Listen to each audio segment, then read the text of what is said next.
Qual a probabilidade de um FI de papel quebrar? Zero. FI de papel não quebra, né? FI de tijolo, você poder. O que é quebrar, né, gente? É você assumir mais dívida do que consegue. O único fundo que está mais próximo de quebrar e nem quebrar é o tipo XP Properties, que tem uma puta de uma dívida e como você tem vacância, a dívida come o PL, come o patrimônio líquido do fundo, então você está todo mês diminuindo seu patrimônio porque a dívida está rasgando seu patrimônio no meio, o que é meio foda. A solução é ter que vender portfólio. Não tem muito, só que no mercado que está agora, estão com medo de vender e jogar o VP para baixo, enfim. Puta de um problema de SP Properties. FI de papel não quebra.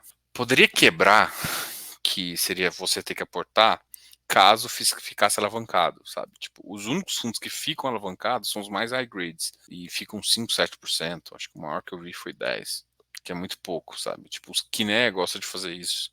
Então, o que acontece? O que é o FI de papel? É um crédito. O que acontece se o devedor não pagar? O crédito vai a zero.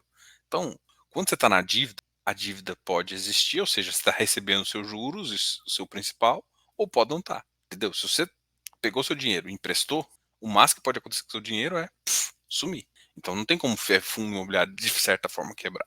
O máximo que poderia acontecer, entendeu? Então fundo de papel não quebra. O de tijolo pode quebrar se ele fizer cagada. Mas assim, cara, nunca quebrou até hoje. E eu não acho que vai quebrar, né? Por exemplo, o XP Properties que eu tô zoando aqui é um caso clássico de ser estudado de como a gestão tem errado há muito tempo. Mas eu acho que agora eles estão querendo vender uma parte do portfólio para tentar reduzir aí a questão. Como você calcula o risco dos créditos? Cara, não é bem um cálculo, assim, tem um cálculo, mas assim, a primeira coisa que você tem que olhar é o risco do seguidor. Por que eu falo que não tem um cálculo, provavelmente? Porque a gente classifica região, potencial da região, empreendimento.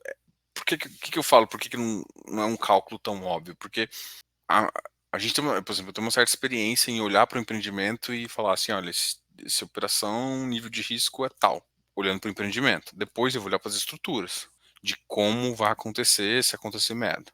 Então, assim, então, quando eu tenho fundo, quando eu tenho CRIs mais pulverizados, a primeira preocupação minha é fluxo. E de onde vem o fluxo do empreendimento? Então, a primeira preocupação é o empreendimento. Depois é que eu vou olhar para os sócios e tudo mais, e aí dá pau, e aí ver se está bem amarrado, e eu caso com risco. Mas ah, normalmente é pelo segmento, pela a região que ele faz. Por exemplo, se você fazer um loteamento, por exemplo, se eu tiver comprar um loteamento próximo de Goiânia, eu sei mais ou menos o risco. Se eu pegar esse mesmo loteamento, vou colocar no Pará, numa cidade tipo Redenção, sei lá, se eu não me engano, 150 mil habitantes, 100 mil habitantes, o risco é diferente. Agora, e aí pode falar assim, por exemplo, Goiânia tem um PIB voltado ao agronegócio, só que é um pouco mais diversificado. A Redenção não, a Redenção é 100% voltado para agropecuária.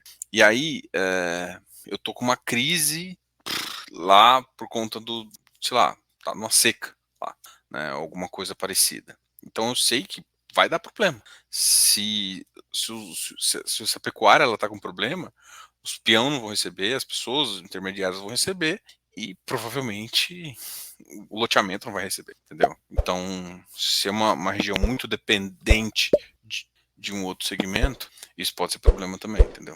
Então, o risco depende do empreendimento, o risco do CRI depende do empreendimento. Então, por que eu falo isso? Porque depende um pouco de você ter uma experiência para avaliar justamente esse risco.